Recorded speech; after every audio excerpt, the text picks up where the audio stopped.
Here's a weather story for you. Pincher bugs, Japanese beetles, and earwigs are in abundance. Our mild winter has led to a plentiful summer for a variety of insects, and Jennifer Franciotti has the story.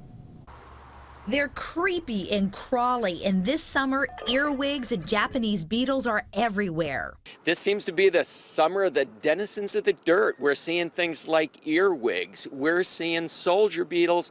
We're seeing the return of the Japanese beetles. Dr. Mike Raup is a professor of entomology at the University of Maryland, and he says the mild winter and lack of snow cover could be to blame.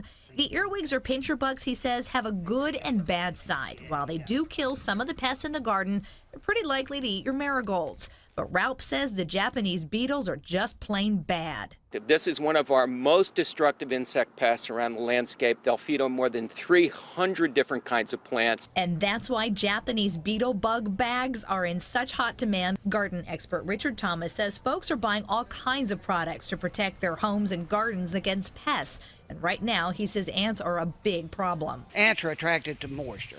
They come in, and anytime, especially when it's dry like it has been this spring, they tend to come in more.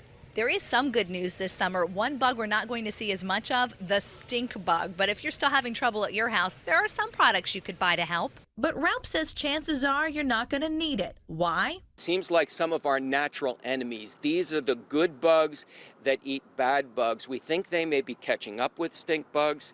Some people think that extremely hot weather may be detrimental to stink bugs.